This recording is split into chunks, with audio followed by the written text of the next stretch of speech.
Alexandre Beaumont had never failed.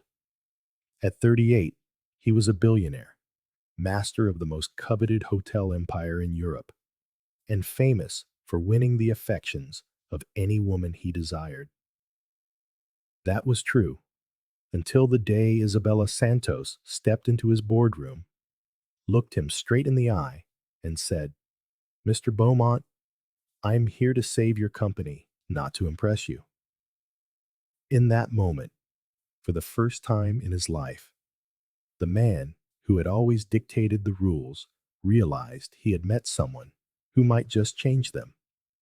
And on the French Riviera, where golden sunlight melts into crystal waters, the world's greatest seducer was about to learn what it truly means to be seduced.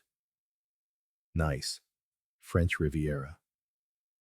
The morning sun bathed the glass penthouse in liquid gold, turning the Mediterranean into a vast sapphire mirror stretching to infinity. Alexandra stood before the floor-to-ceiling windows, a delicate French espresso in hand, watching luxury yachts glide across the Baie des Anges, like white swans on clear water. At 38, he had built an empire sprawling across Europe's most exclusive coastlines. The Beaumont collection was more than a chain of hotels. It was a synonym for elegance, desire, and perfection. His penthouse, atop the legendary Negresco, was an extension of his own persona. Modern lines harmonizing with classic charm, bespoke Italian furniture, carefully chosen art, and a view worth more than some entire nations. He adjusted the cuffs of his navy brioni shirt, a familiar ritual before significant meetings. But today was different. Today, for the first time in 5 years, he was hiring someone for the company's most strategic position without personally overseeing the selection process. "Monsieur Beaumont?" Celine's voice, his assistant of over a decade, flowed through the built-in intercom. "Mademoiselle Santos is here for the 9 o'clock meeting." Alexander smiled, the same smile that had melted the resolve of ministers, actresses, and heiresses across 3 continents. Isabela Santos, the new marketing director, chosen by his HR team. Brazilian, 29, with an impeccable Harvard education, international experience, and fluent in 5 languages. On paper, she seemed flawless. In person, he imagined she might be yet another delightful addition to his gallery of conquests. "Send her in, Celine," he said, settling behind his solid mahogany desk. He straightened the knot of his Italian silk tie and opened the folder containing her resume. The photo was discreetly professional. Wavy chestnut hair gathered into an elegant bun, honey-colored eyes, an expression of quiet determination. Attractive, but not in the obvious way. Alexander preferred that. Overly beautiful women tended to be predictable. The door opened. Isabela Santos entered with confident strides, carrying a slim brown leather portfolio.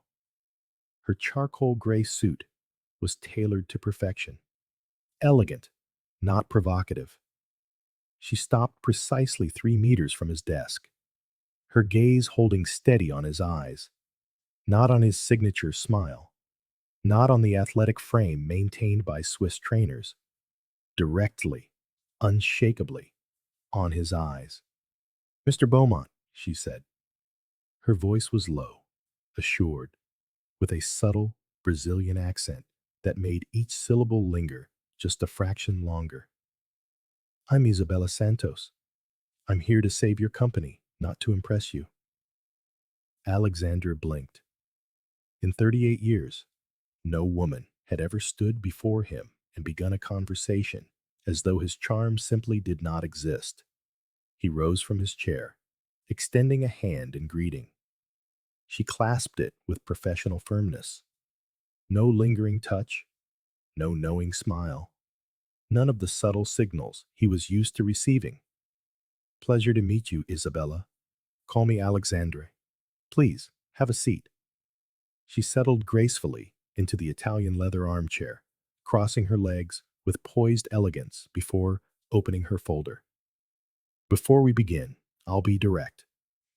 I've reviewed all your financial reports from the past 18 months.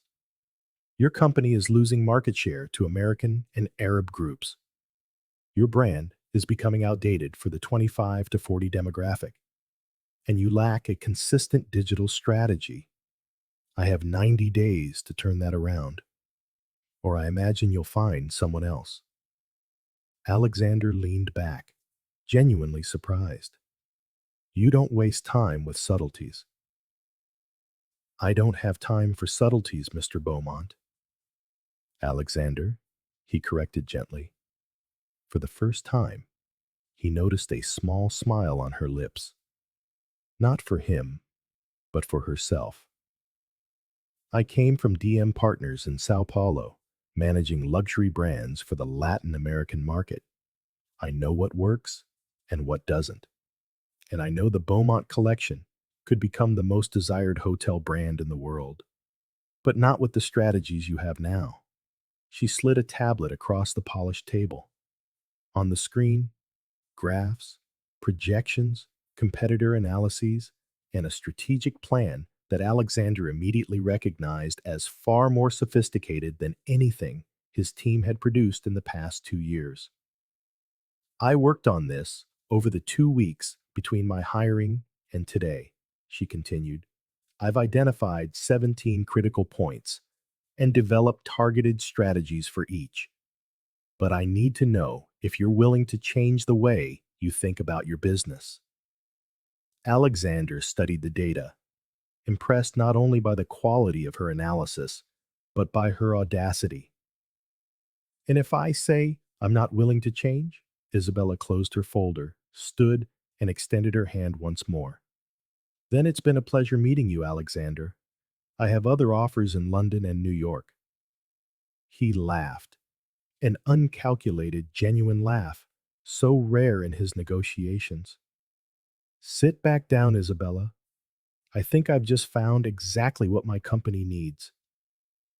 She returned to her seat, though he noticed she hadn't relaxed in the slightest. All right, first point. Your hotels are beautiful, but they don't tell stories. Luxury guests don't just want comfort. They want unique experiences they can share on social media and cherish for a lifetime. For the next 2 hours, Isabella dissected every facet of Alexander's business with surgical precision. She knew figures that even he didn't recall.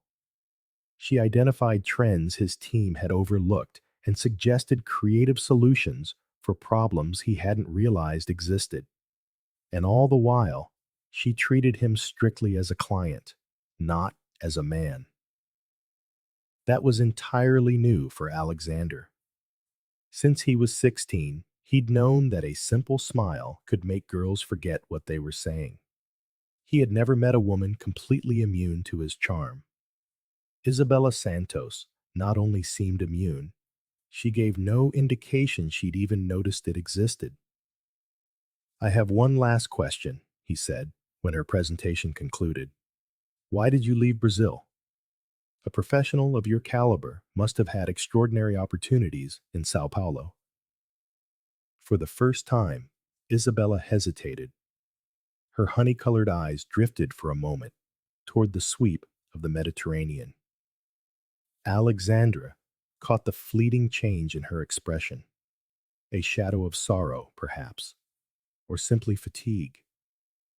Sometimes, she said, turning back to him, we need to start over somewhere no one knows our story. The French Riviera seemed like the perfect place for that. He nodded, understanding all too well the need for privacy. He himself carried secrets best left unspoken. Welcome to the Beaumont collection, Isabella. Celine will show you your office and introduce you to the team. I hope you find here not only a fresh beginning, but also a place to build something truly exceptional. She rose, her smile this time small but genuine. Thank you, Alexander. I don't intend to disappoint you. When the door closed behind her, Alexander remained motionless for several long minutes, staring at the spot where she had sat. For the first time in his adult life, a woman had left his presence without revealing the slightest clue as to how she felt about him. No flirtation, no spark of interest, no visible awe at his wealth or charm. Strangely, that made her more intriguing than any easy conquest before. He turned back to the window, watching the yachts drift in the marina. Nice was a city where people came to reinvent themselves, a place where luxury and natural beauty wove an endless web of possibilities. Alexandra had always been the predator in this scene, the man who chose, pursued, and moved on. But as he spotted a brunette striding away from the building, her steps purposeful along the Promenade des Anglais, he found himself for the first time wondering what it might feel like to be hunted instead of hunter. The game had changed, and Alexandre Beaumont, the man who had never lost a match, was about to discover what happens when you meet the perfect opponent. The midday sun transformed the Mediterranean into an ocean of liquid diamonds, and somewhere in the back of his mind, Alexander began to suspect that Isabela Santos was more than just his new employee. She was his fate. Pause 7 seconds. Sigh. Day 551 in Nice, then Cannes and Monaco. 2 weeks later, Alexander guided his silver Aston Martin DB11 along the coastal road between Nice and Cannes. Isabella sat in the passenger seat, reviewing notes for the most important meeting of the quarter. The Mediterranean breeze teased loose strands from her hair, now worn less tightly than the day they met, and Alexandre found himself stealing glances at her profile far more often than he should, while maneuvering the sinuous curves of the Route de la Corniche. The investors from the Emirates Group arrived last night, she said, eyes still on the papers. They're interested in the Monaco project, but they want assurances that we can deliver the competitive edge we promised. I need to know, are you ready to hear a few uncomfortable truths during the presentation? Alexander shifted gears smoothly, the roar of the V12 echoing off the rocky cliffs. What kind of uncomfortable truths? The kind that can either save or sink this deal. Finally, she looked at him. The subtle wine-colored lipstick drew his attention to the natural shape of her lips. Your personal reputation is harming the brand's image, Alexander. Conservative investors from the Middle East don't want their funds linked to a CEO known for romantic escapades splashed across gossip magazines. He almost slammed on the brakes. Romantic escapades? 3 point-of-view magazine covers in the past 18 months. 2 mentions in Le Figaro's social section. 1 photo aboard a yacht with the French Minister of Culture's daughter, another at the film festival with that Italian actress. Isabella flipped through a stack of printed pages. Your relationships have become public entertainment, and that's incompatible with the image of stability we want for the new resort. Alexander eased the car to a stop at the private pier of the Carlton Hotel in Cannes, but didn't step out right away. Her perfume, floral, with a trace of warm wood, filled the cabin, sophisticated without being ostentatious.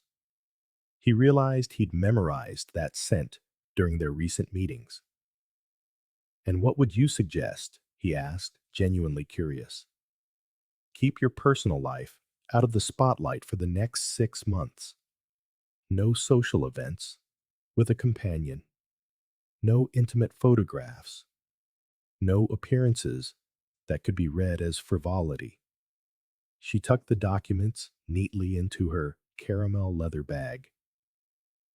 I know this might feel restrictive to someone accustomed to complete freedom, but it's temporary. Alexandra got out, walked around to open her door, a gesture ingrained in him since adolescence. She accepted his hand as she stepped out, but let go immediately, avoiding extended contact. And if I tell you I have no intention of changing my personal life for business? He asked, as they moved toward the grand entrance of the Carlton. Century-old palm trees cast elegant shadows across the polished marble. Then I'd say you're not truly committed to the company's growth. Stopping before the elevators, she pressed the button and met his gaze. And perhaps you hired the wrong person for this job. The elevator arrived. They rode up in silence to the presidential suite, booked for the meeting. Alexandra studied her reflection in the mirrored doors, checking her watch, adjusting her posture, breathing deeply, her ritual before important encounters. It revealed a perfectionist beneath that confident exterior. Can I ask you something personal? He ventured as they stepped out. Ask. I reserve the right not to answer. Why is this job so important to you? With your resume, you could work anywhere in the world, for anyone. At the suite's door, keycard in hand, she paused.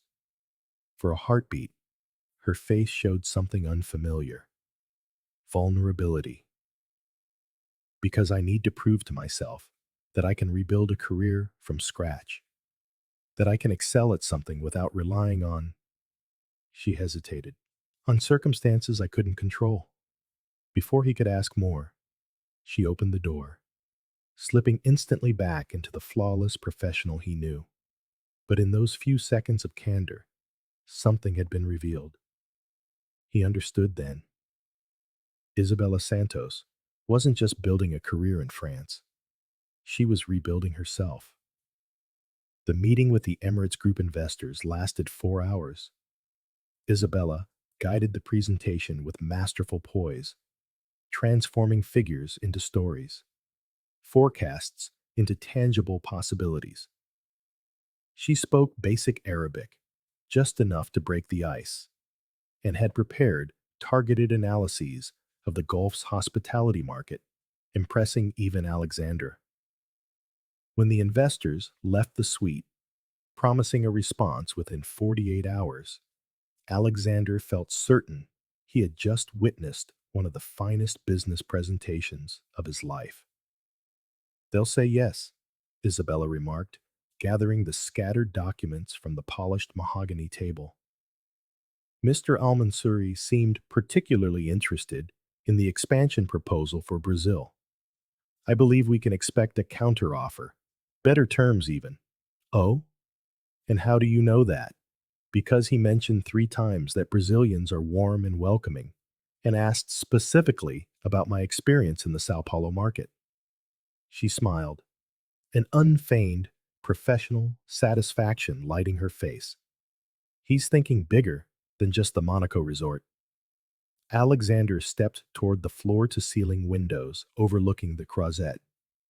The sun was sinking, painting the sky in shades of orange and rose, the colors shimmering across the calm waters of the Baie de Cannes. You're extraordinary, Isabella. Not merely competent, extraordinary. She stopped arranging the papers and looked at him with an expression he couldn't quite read. Thank you. That means a lot, coming from you. But why do you sound surprised? Because Isabella hesitated, then spoke with an honesty that caught him off guard. Because I expected you to make a move on me, and you haven't tried once. Alexandra turned fully toward her. Would you have liked me to? No. The answer came too quickly, too sharply. No, I wouldn't. Why not? Isabella returned to her task, but her movements had lost their precision, growing tense and uneven. Because I came here to rebuild my professional life, not to complicate it emotionally with my boss. And if I weren't your boss, but you are. She closed the folder with more force than necessary, and I can't afford to make poor judgments. At that moment, Isabella's phone rang. She glanced at the screen, and her face paled. Excuse me, I need to take this.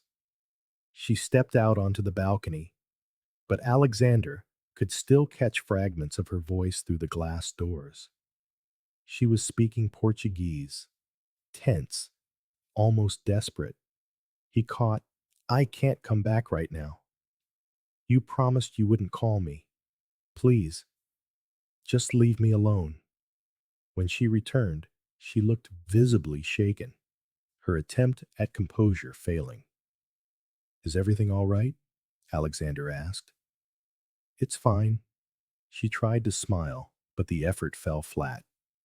Shall we go to Monaco? I'd like you to see the property before the light's gone. The drive to Monaco unfolded in silence. Alexander drove slower than usual, mindful of her troubled state. Isabella gazed out the window, lost in thoughts that clearly weighed on her. When they reached the future site of the new resort, a prime cliffside location overlooking the port of Monte Carlo, she stepped out and walked to the edge. It's perfect, she said, yet her tone lacked the professional excitement he had come to expect. Guests will wake to views of the yachts, stroll to the casino, and have direct access to the boutiques in Place du Casino. Isabella? Alexander moved closer. What happened on that call? She turned to him, and for the first time since they'd met, Alexander saw tears gathered in her eyes, tears she fought to hold back. Someone from my past, she said softly, her voice trembling. Someone who should have left me alone. Someone who promised that if I ever left Brazil, they would never try to find me again. An ex-husband? Worse. Isabella took a deep breath, her gaze fixed on the endless sweep of ocean before them. An ex-fiancé and former business partner. He destroyed my company, my reputation, and nearly shattered my sanity before I finally managed to escape. Alexander felt a quiet anger rising in his chest, not just for the pain Isabella carried, but for the rare vulnerability she was allowing herself to show. He wants you to come back? He wants to convince me that I can't live without him, that I'm incapable of rebuilding my life on my own. Isabella discreetly wiped away a tear that had escaped. That's why this work matters so much to me, Alexander. That's why I need it to succeed. Because if I fail here, her voice trembled, you won't fail. The conviction in her tone took him by surprise. I won't let that happen, he said. Isabella turned to him, eyes wide with a mix of surprise and something that might have been gratitude. Why would you do that for me? Alexander realized he didn't truly know how to answer. Or rather, he did. But the truth unsettled him. Because for the first time in his life, he wanted to protect someone more than to possess them. Because her strength drew him more than her beauty. Because he had begun to imagine waking up each day beside a woman who challenged his mind and inspired his work. Because you deserve to succeed, he said at last, and because any man who tries to break a woman like you doesn't deserve to be remembered. The sun had set entirely now, and the lights of Monte Carlo began to glow like earthly stars. Isabella and Alexandre stood side by side, watching the landscape transform, each lost in thoughts they dared not speak aloud. Thank you, Isabella whispered, for listening, for not judging, for, she hesitated, for making me feel that maybe, just maybe, I can trust someone again.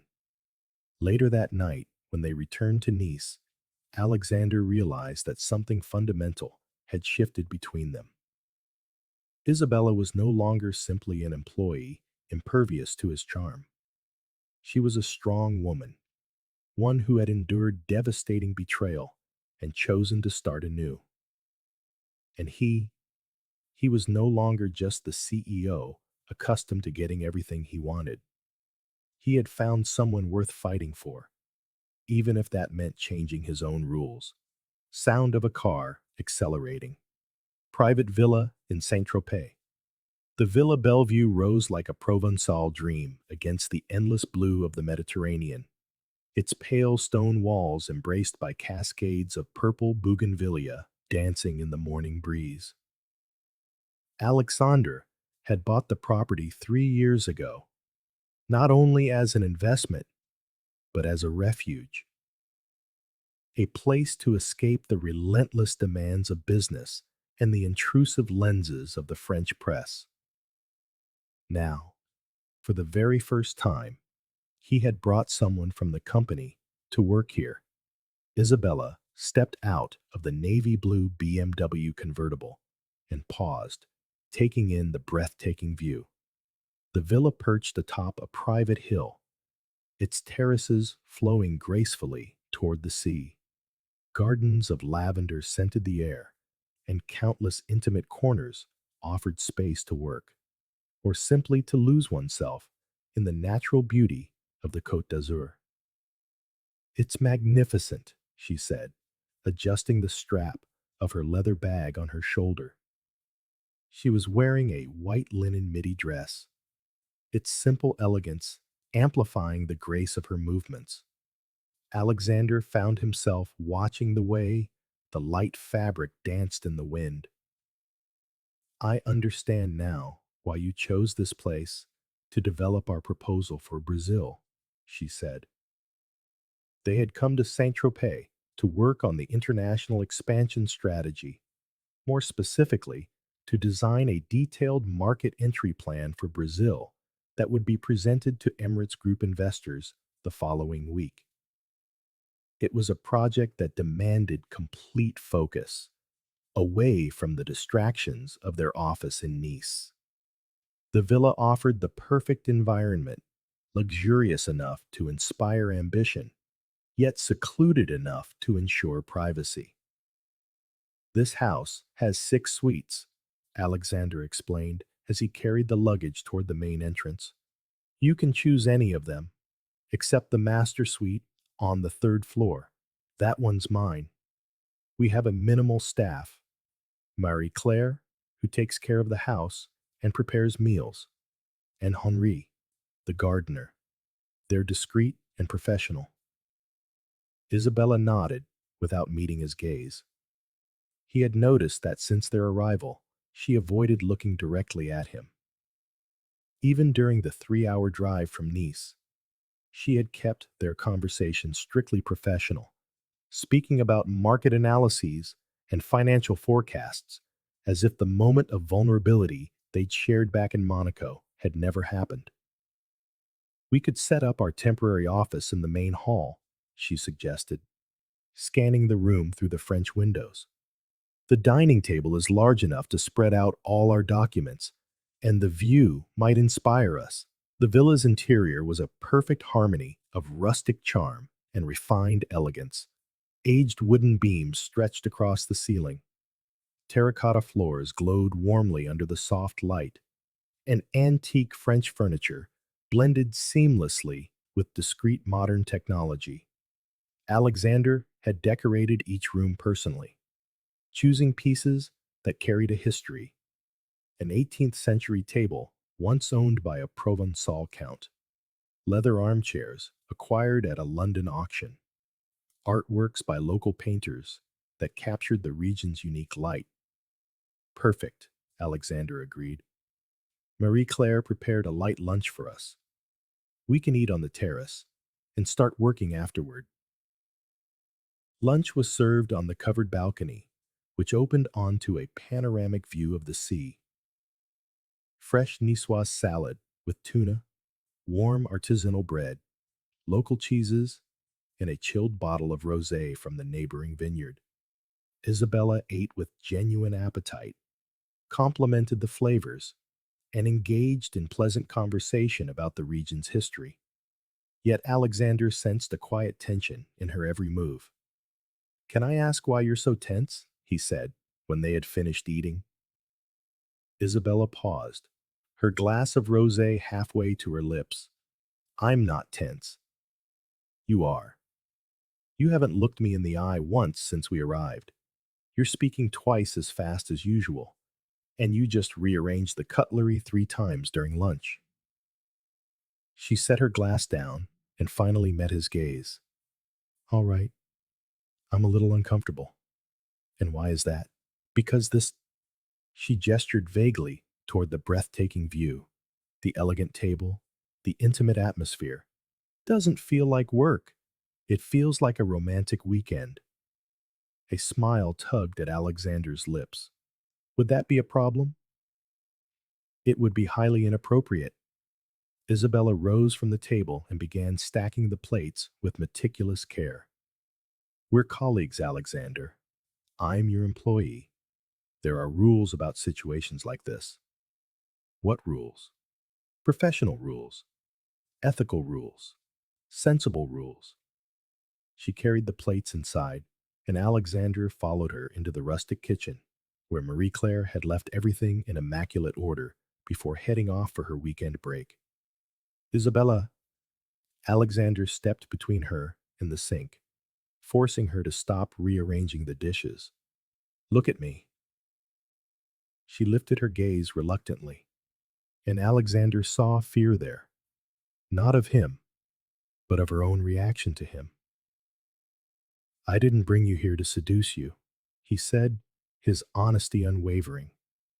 "I brought you because we need a place where we can work without interruptions. And because you told me you wanted to create a revolutionary strategy for the Brazilian market. This house inspires me. I thought maybe it could inspire you too." "It does inspire me," Isabella admitted. But, but, but I don't trust myself here." Her voice was barely a whisper. "I don't trust myself alone with you in a place like this." Alexander felt his pulse quicken. "Why not?" Isabella moved away from him, walking to the kitchen window that overlooked the lavender gardens. "Because you're not just my boss, Alexander. You're the kind of man I could make foolish choices for." "What kind of choices?" "The kind that hurt me so badly back in Brazil. I had to rebuild my entire life on another continent." He approached her slowly, like she was a wounded creature who might flee at any sudden movement. "I'm not him, Isabella. And how can I be sure of that? Because if I were, I wouldn't have waited 3 weeks to bring you here if all I wanted was to win you over. I would have tried something from the start. And if you were just another fleeting adventure to me, I wouldn't stay awake at night thinking about your laugh, or the way your brow furrows when you're concentrating, or how your eyes light up when you talk about something you love."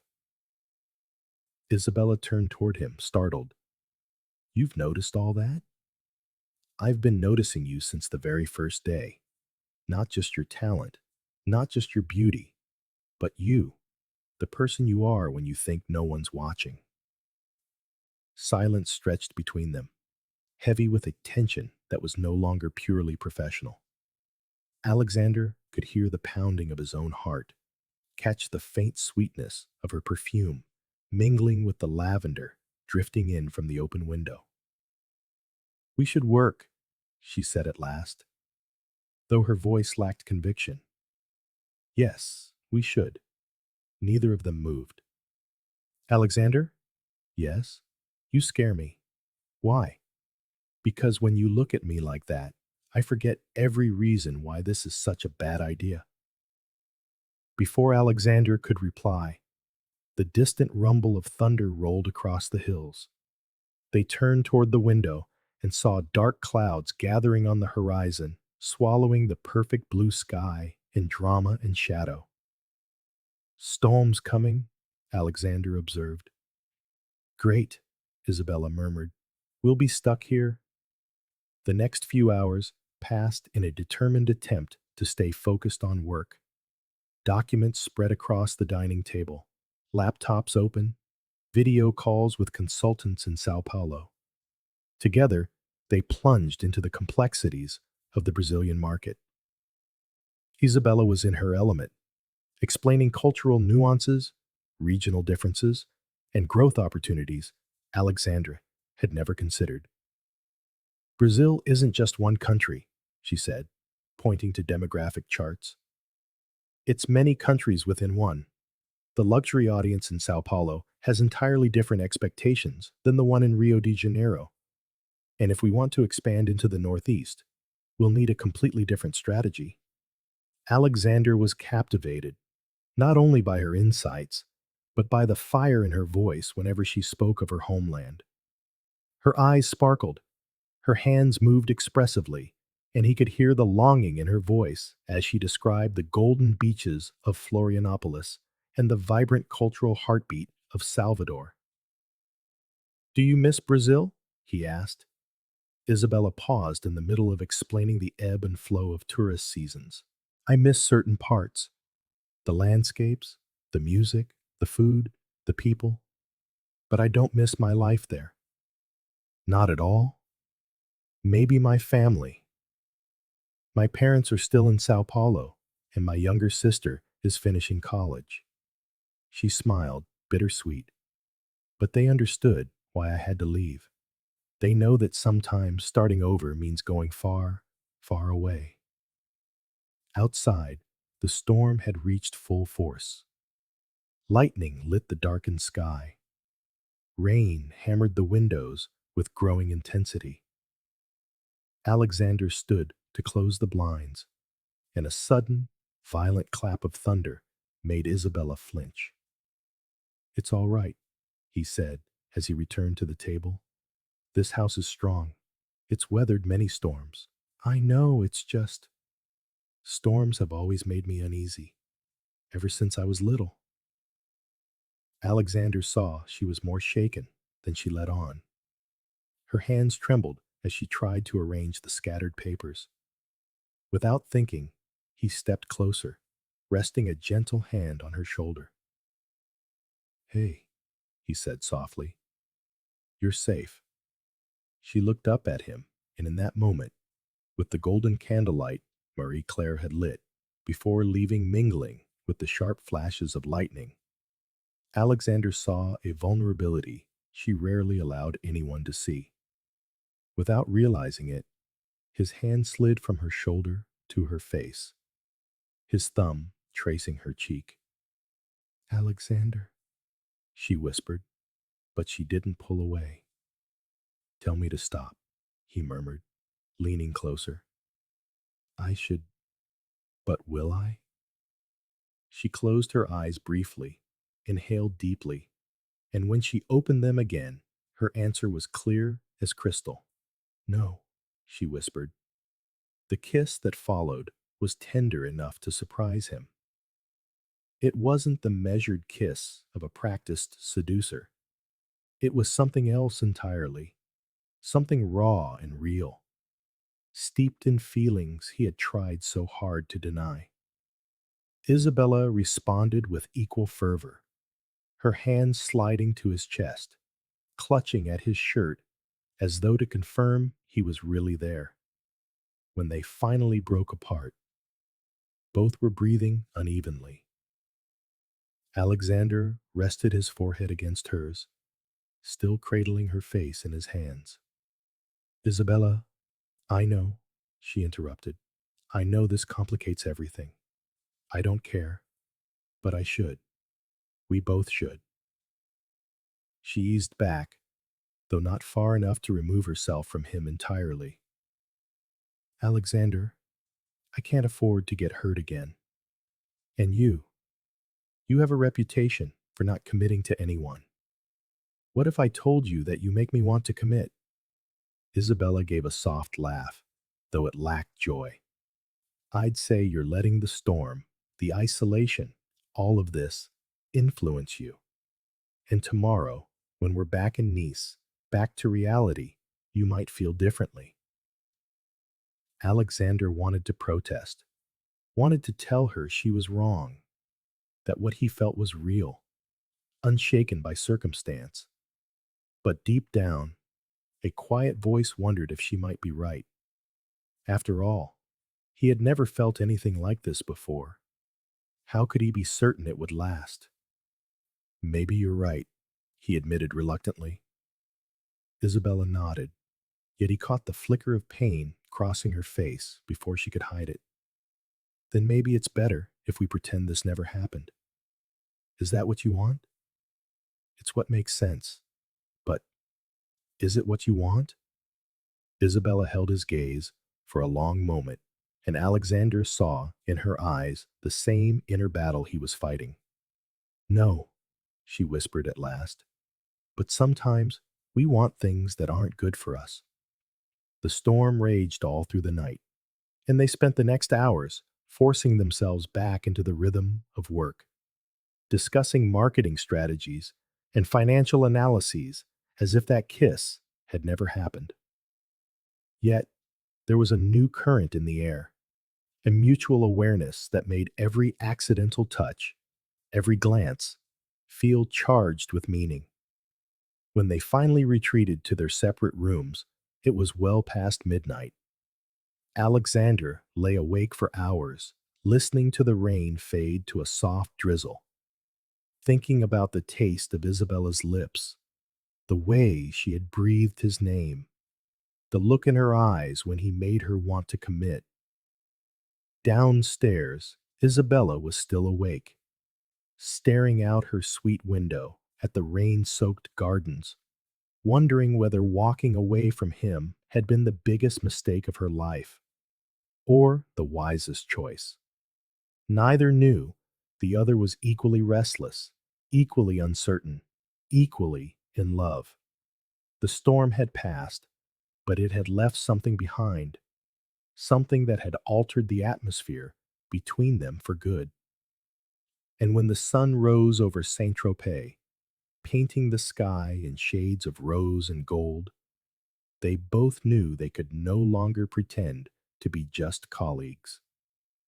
The game had changed once again, and this time no one knew the rules. Nice in Paris. Back in Nice, Alexander and Isabella tried desperately to restore a professional normalcy. But it was like ignoring a fire that was consuming everything around them. Every meeting became an exercise in restraint. Every stolen glance carried the weight of that kiss in Saint-Tropez. Every chance touch of hands while exchanging documents sent sparks through them both. Isabella had moved into a rented apartment along the Promenade des Anglais, a sleek, minimalist space overlooking the sea, as if she didn't want to plant roots too deep. Alexander knew the address, having once sent her contracts to sign, yet resisted the daily temptation to appear unannounced. The Emirates Group investors have confirmed, Isabella announced at their Monday morning meeting. 2 weeks after Saint-Tropez, they want to invest 60 million euros into the Monaco project on one condition. Alexander, who had spent the entire weekend trying not to think about her whispering his name that stormy night, forced his mind onto business. What condition? They want us to expand to Brazil within 18 months. Sao Paulo first, then Rio de Janeiro, she said, sliding copies of the contract across the conference table. It's exactly what we'd hoped for, but the timeline is aggressive. How aggressive? We'd have to secure locations, obtain permits, develop local partnerships, and have at least one pilot hotel operating by next December. Isabella settled into the chair across from him, crossing her legs with graceful precision, and Alexandra struggled not to let his gaze linger on how the charcoal gray skirt curved around her figure. It's possible, Alexander said, but it would require frequent trips to Brazil and a carefully crafted strategy. Would you be willing to lead this? The question slipped out before he could weigh its consequences. Isabella paused, a pen hovering above the documents in front of her. Alexandra caught a flicker across her face. Excitement, fear, nostalgia. It would be an incredible opportunity for the company, she replied evenly. And personally, a way to return to Brazil on my own terms. But, but it would mean you and I spending a great deal of time traveling together. Hotels, business dinners, presentations. She met his gaze directly. After what happened in Saint-Tropez, do you really think that's wise? Alexander wanted to say no, that such forced proximity would be a sweet form of torture, that he didn't trust himself to keep things strictly professional if they worked side by side in another country for weeks. But the opportunity was far too tempting to let slip away. We're adults, he said, trying to sound more assured than he felt. We can keep this professional. Isabella let out a humorless laugh. Can we? We have to.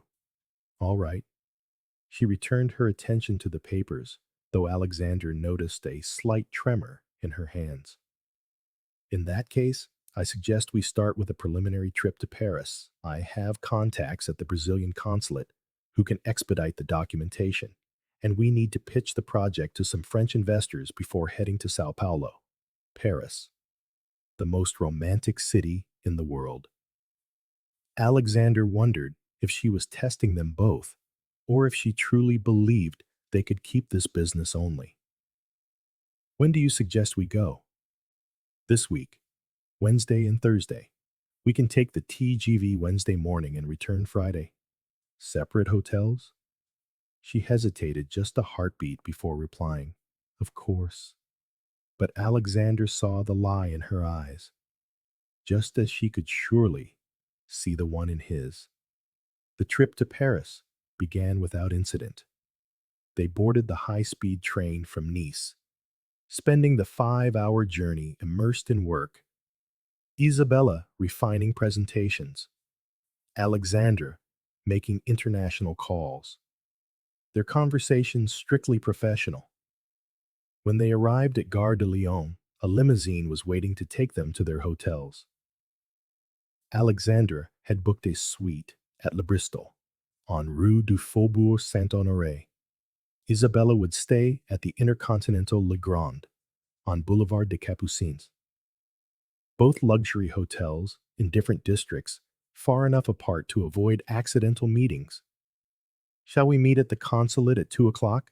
Isabella asked as the limousine stopped in front of her hotel. Perfect. I'll have the driver pick you up at 1:45. She nodded, stepped out with her luggage, and walked inside without looking back. Alexander watched her go, poised, elegant, every inch the consummate professional, and wondered why it felt as though he'd just lost something vital. The meeting at the Brazilian consulate proved highly productive. Eduardo Mendes, the urbane consul in his early 50s, had known Isabella during her years in Sao Paulo and was genuinely enthusiastic about the project. Isabella, it's wonderful to see you again, he said gallantly, kissing her hand. And what a fantastic coincidence. Just yesterday, I received a call from Rodrigo Vasconcelos asking if I knew how to reach you. Alexander saw her blanch instantly. Rodrigo called you? Yes, he said he had a business proposal for you. Seemed very eager to get in touch. Eduardo smiled, oblivious to the tension in the room. I gave him your office number in Nice. Hope you don't mind. Of course not, Isabella lied. But Alexander noticed the subtle tremor in her hands as she reached for her bag. Rodrigo is an old business partner. The rest of the meeting blurred together. Isabella kept her professional composure, but Alexandra could see the tension tightening in her shoulders, the way she checked her phone again and again, the way she bit her lower lip when she thought no one was watching. "Who's Rodrigo?" he asked as they stepped out of the consulate. "My ex-fiancé, the one I mentioned back in Monaco," she said, walking faster than usual along Avenue Hoche. "The one who was supposed to leave me alone. What do you think he wants? Nothing good." She stopped abruptly, turned to him. "I need to cancel dinner tonight. I'm not feeling well." It was a lie, and they both knew it, but Alexander also knew when not to push. "Of course. Should I have the driver take you back to the hotel?" "No, thank you. I'll walk for a bit. See you tomorrow." She moved away quickly, disappearing into the flow of elegant Parisians strolling the avenue. Alexander stood there for several minutes, fighting the urge to follow, to protect her, to uncover exactly what kind of ghost from the past was haunting the woman he was falling for, without his own permission. That evening, Alexander tried to work in his suite at Le Bristol, but his concentration failed him.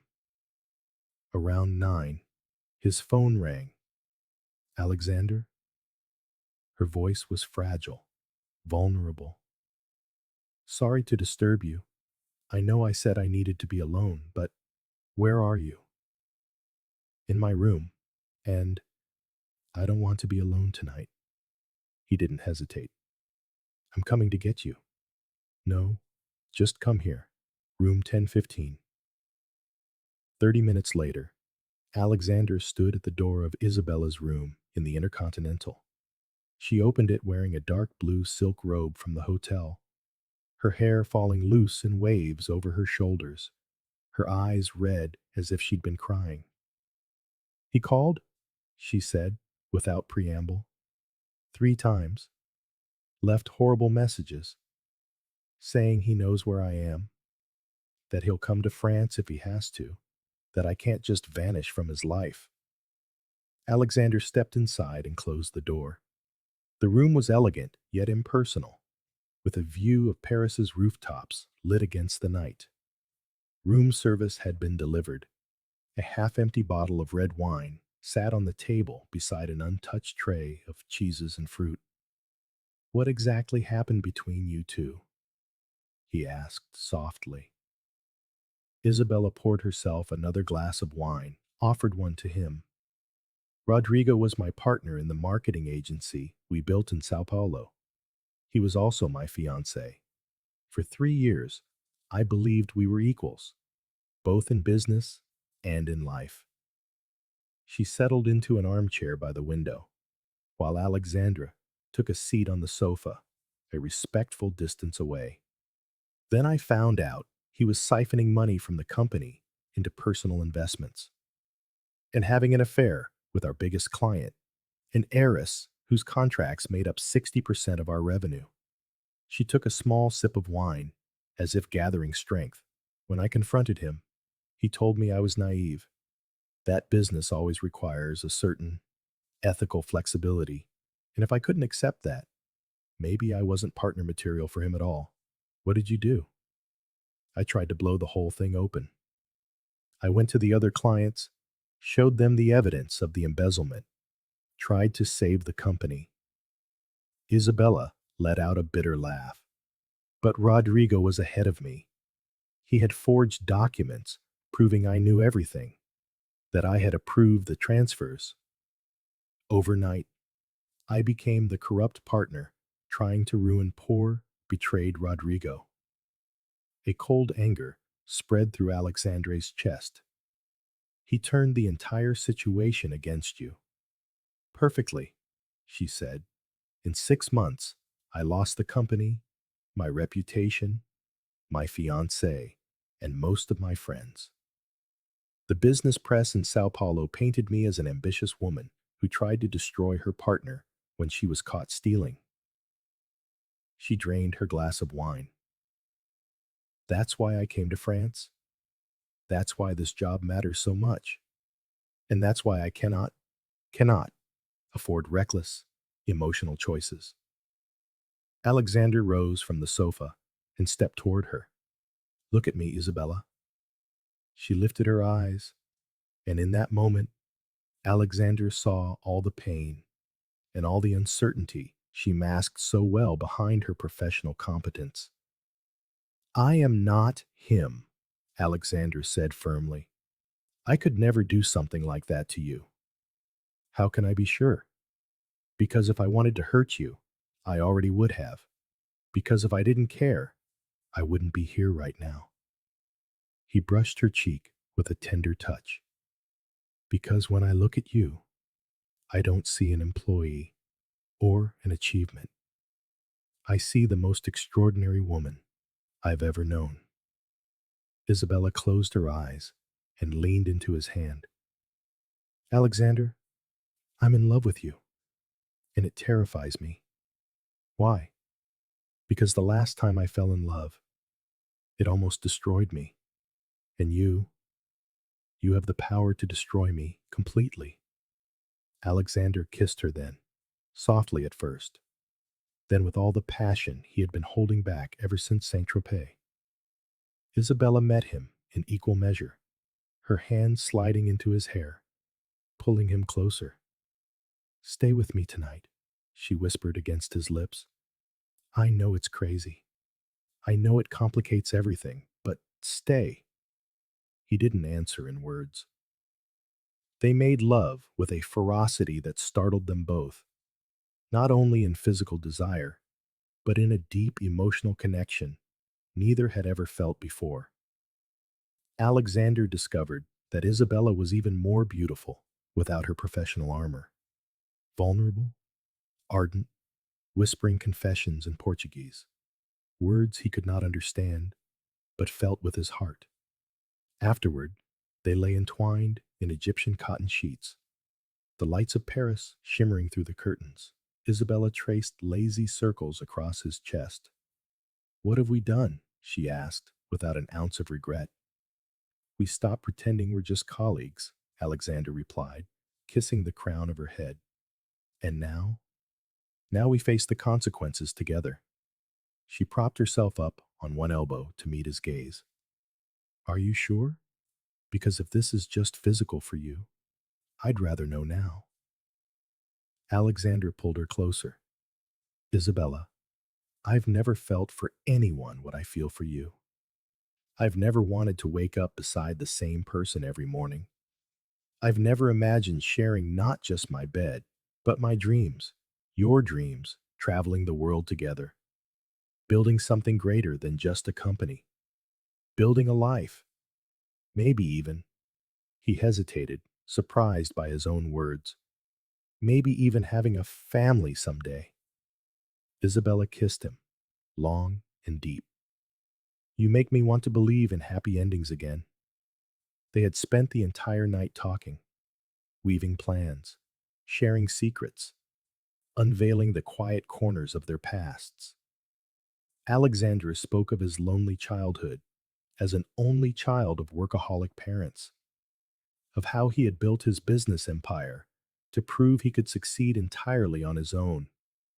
Isabella told him about her warm, sprawling Brazilian family, her dream of one day showing her parents the world, and her idea of perhaps writing a book on international marketing strategies. When the first light of dawn spilled over Paris, both knew they had crossed a threshold, one from which there was no turning back. The Thursday meeting with the French investors was an undeniable triumph. Isabella shone during the presentation, speaking fluently and confidently about the vast potential of the Brazilian market. Alexander found himself captivated not only by her competence, but by the genuine passion that burned in her voice when she spoke of the project. They were the perfect team. His gift for global strategy paired effortlessly with her deep cultural insight. You're a remarkable pair in business, one investor remarked at the end of the meeting. You work as if you can read each other's thoughts. Alexandra and Isabella exchanged a glance heavy with unspoken meaning. If only they knew. After the meeting, they strolled along the Champs-Élysées, playing the part of tourists, slipping into charming cafes, buying pastel-colored macarons at La Durée. Isabella looped her arm through his, and Alexandra was struck by how natural it felt, as though they had been doing it for years. I need to take care of a few things at the hotel before we head back to Nice, Alexandra said when they arrived at La Bristol. Want to come up? We could order champagne, celebrate the success of the trip. Isabella smiled. I thought you'd never ask. His suite was far larger and more luxurious than hers. They settled on the private terrace overlooking the Tuileries garden, sipping Dom Perignon while Paris eased into twilight. Alexander, Isabella began, idly tracing the rim of her glass. When we go back to Nice, how do we handle this? Us? How would you like to handle it? He asked. Honestly, I'd love to just walk into the office and shout that I'm in love with my boss. She laughed softly. But I know that's not smart. Why not? Because people will think I got my promotion in bed. Because it would complicate the way our team sees us. Because... She exhaled, her voice faltering. Because I'm afraid that once it's public, it won't feel as special anymore. Alexander nodded in understanding. Then we keep it between us for now, until we're certain where this is heading. And you're okay with that? With hiding that you have a girlfriend? The word girlfriend slid out naturally, but it made Alexander's pulse quicken. I'm okay with anything that makes you feel safe. Isabella leaned in to kiss him, but the sound of Alexander's phone broke the moment. He glanced at the screen, his brow furrowing. Who is it? She asked. Celine. Must be urgent. She knows I'm in meetings. He answered. Oui, Celine. The call lasted only a few minutes, yet Isabella noticed the way his expression shifted. Tense, troubled. What happened? She asked when he hung up. Problem with the Barcelona project. I need to make some calls before it turns into a crisis. He stood, brushing a quick kiss against her lips. Give me an hour, then we can have dinner, and maybe, of course, she replied with a smile. I'll go to my hotel and get ready. She picked up her purse and headed for the door. But just as she was about to step out, Alexander's voice caught her attention.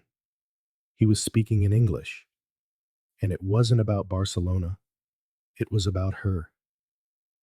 Alexander spoke confidently into the phone, his voice steady and assured. Yes, the strategy is working perfectly, he said. Isabella is fully emotionally invested now. After what happened last night, I'm certain she'll agree to lead the expansion into Brazil without questioning the terms.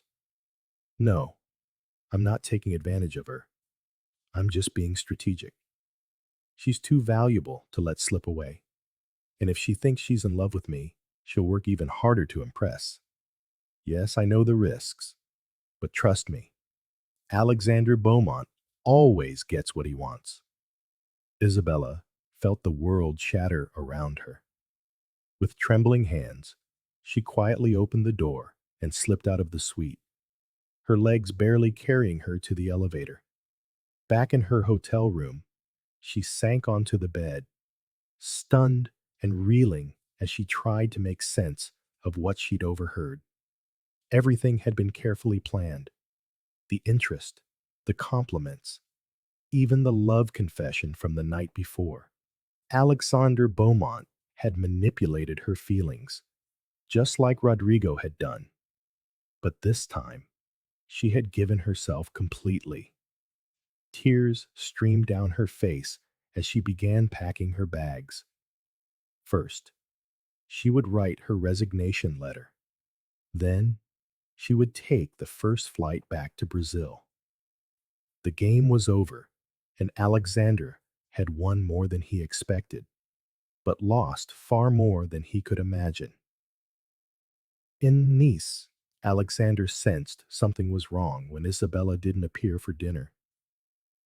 He waited at the elegant Le Bristol restaurant for 2 hours, sending messages that went unanswered and calling a phone that only reached voicemail.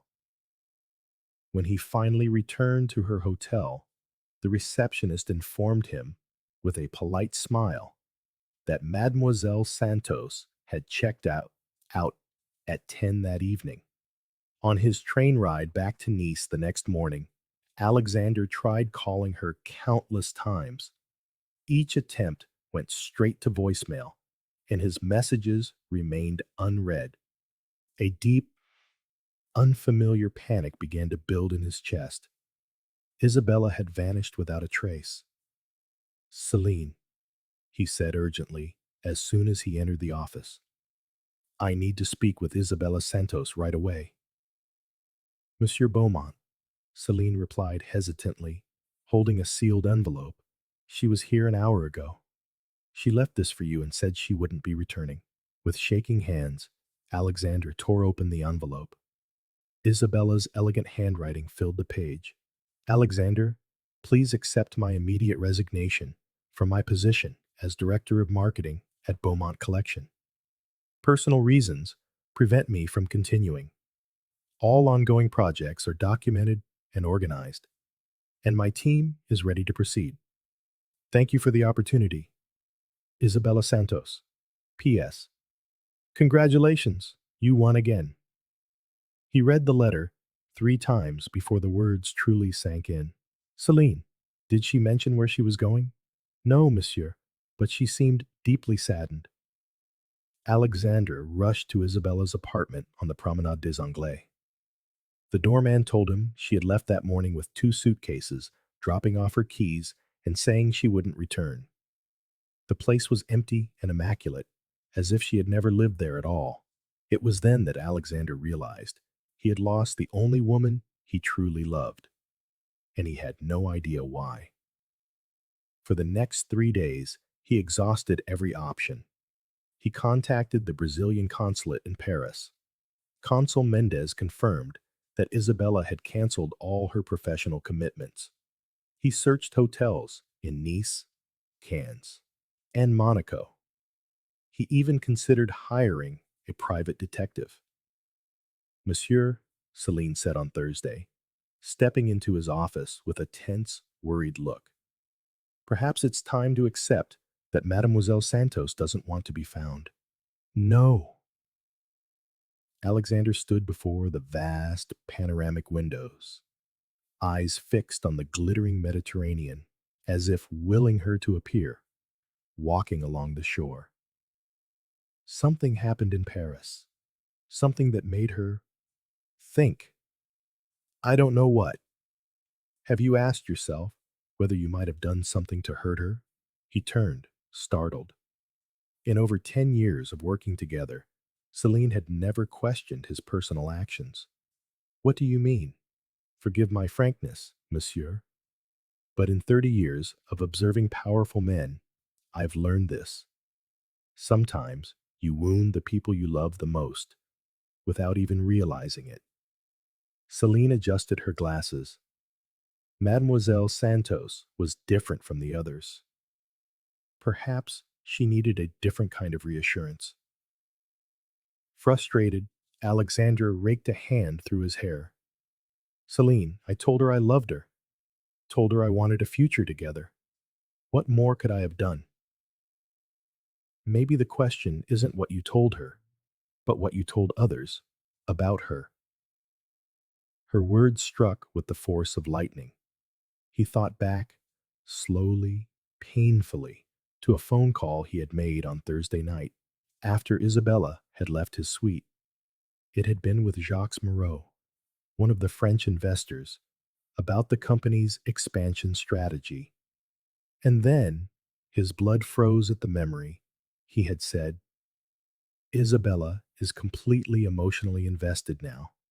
If she thinks she's in love with me, she'll work even harder. My God, he whispered. What did she hear, monsieur? A phone call. Words that must have sounded as if I were manipulating her feelings for the benefit of the company. He sank heavily into his chair. Selena, I have to find her. I have to explain. And how do you plan to do that if she doesn't want to be found? For long minutes, Alexander said nothing, lost in thought. Then, slowly, an idea began to take shape. A reckless plan, one that could destroy his professional reputation, but was the only chance to win Isabela back. Celine, call a press conference tomorrow at 5 p.m. I want every business journalist on the French Riviera in attendance. A press conference? About what? About the future of the Beaumont collection, and about why sometimes a CEO must publicly admit he's been an idiot. By Friday afternoon, the Beaumont collection's conference hall was packed. Journalists from Le Figaro, Les Echos, Nice Matin, and dozens of international outlets crowded in with cameras and recorders. Alexandre had announced an important statement regarding the company's future strategy, and speculation buzzed. Mergers, acquisitions, expansions. When he entered, dressed in his finest Armani suit, his expression held a vulnerability no one in the room had ever seen. He stepped to the podium, eyes meeting the live broadcast cameras, and drew a deep breath. Ladies and gentlemen of the press, thank you for being here. What I have to say today isn't exactly about corporate strategy. It's about how a CEO can excel at business and be utterly foolish in his personal life. The room stirred, surprised. 3 months ago, I hired the best marketing director this company has ever had.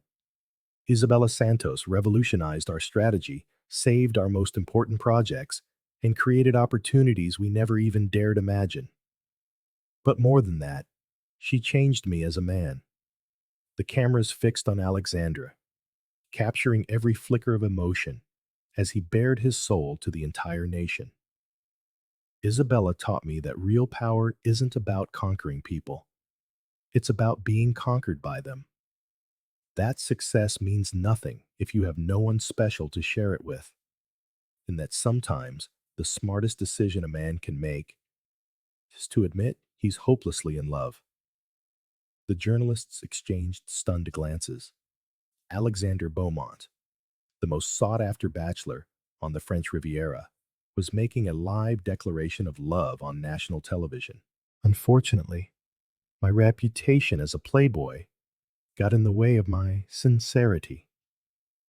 Isabela overheard a phone conversation where I spoke about business strategies, but she misunderstood my words as emotional manipulation.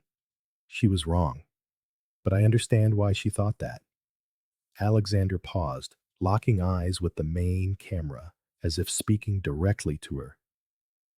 Isabela, if you're watching, and God, I hope you are, you need to know a few things.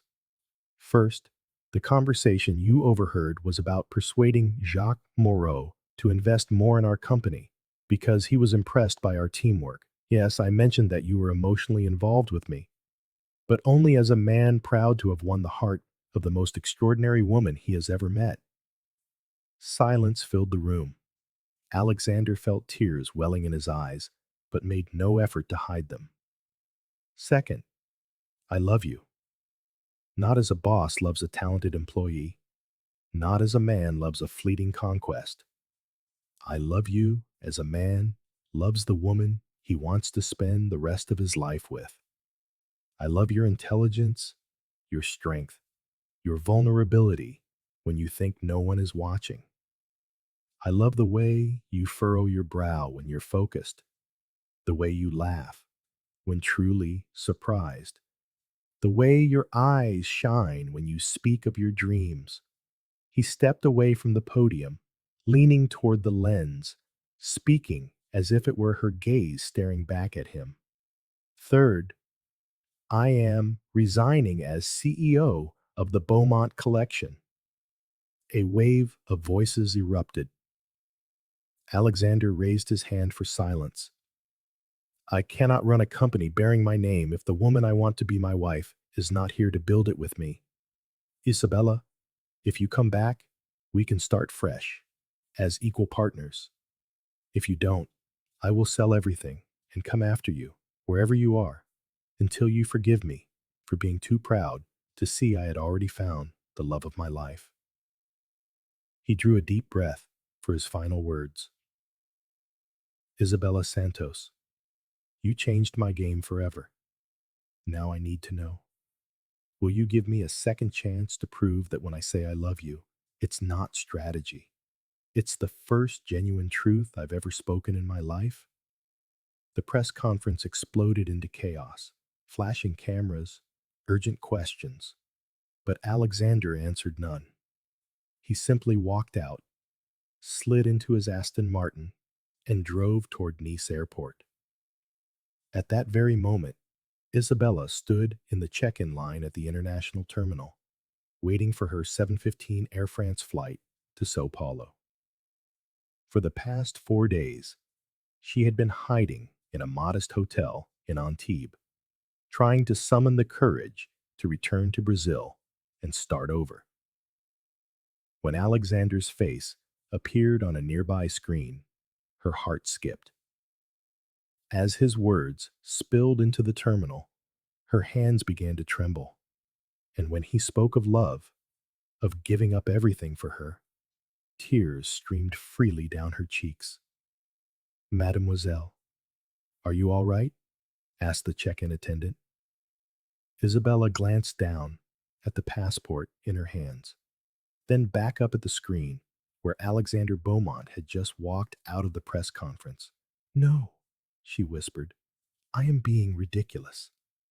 Grabbing her luggage, she rushed out of the terminal and hailed a taxi. Port of Nice, please. Fast.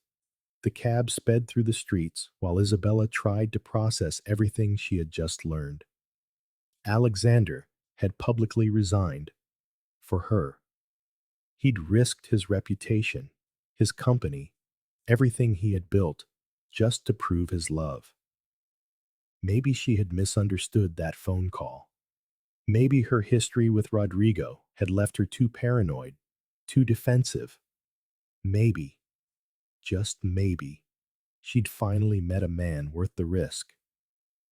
Alexander stood on the main pier of the port of Nice, watching the sunset paint the Mediterranean in strokes of gold and crimson. He had come here instinctively, to the place that made him feel most connected to the beauty of the French Riviera, trying to decide what direction to take now that he'd burned every bridge in his business life. The sound of hurried footsteps made him turn.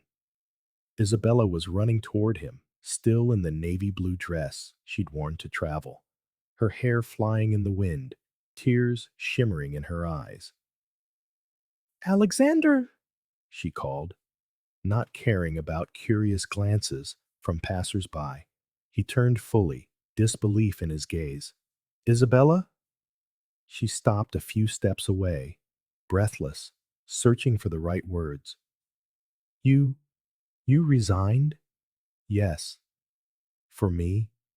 For us. Closing the gap between them, Isabela looked deep into his eyes. That phone call, it was about investment strategy. I was trying to impress Jacques Moreau, showing him we were a strong team.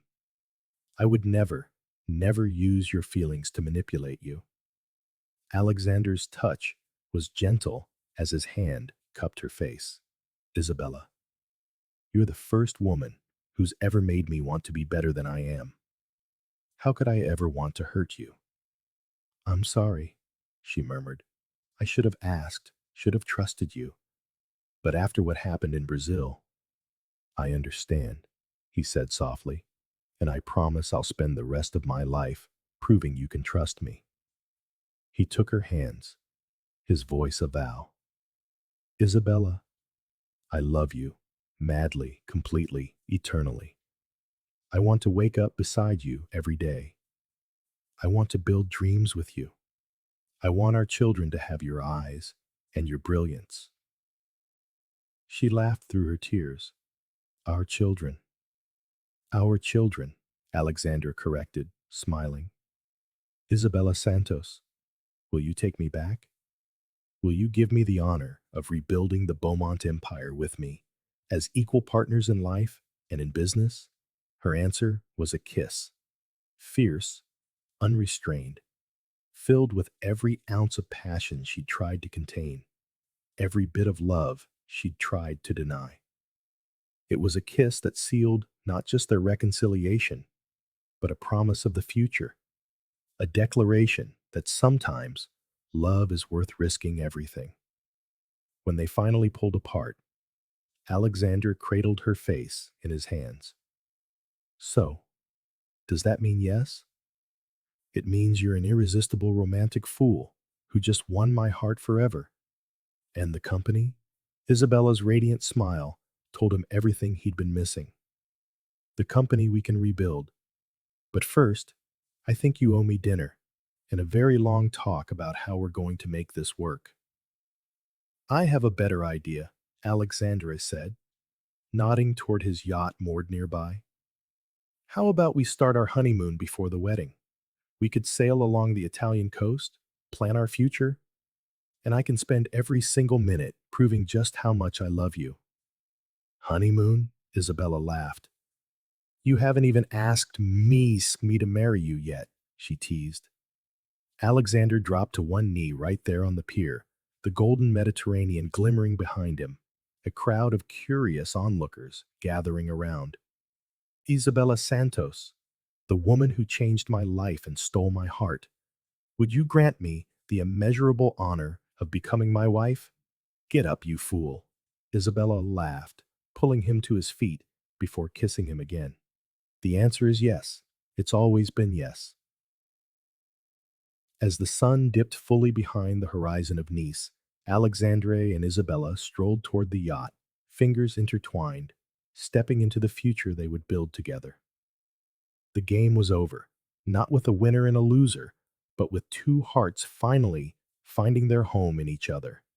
And there, in the marina bathed in the golden glow of the French Riviera, where luxury meets romance and dreams take flight, the CEO who had never lost a match discovered that his greatest triumph was learning to surrender completely. Love had won the game.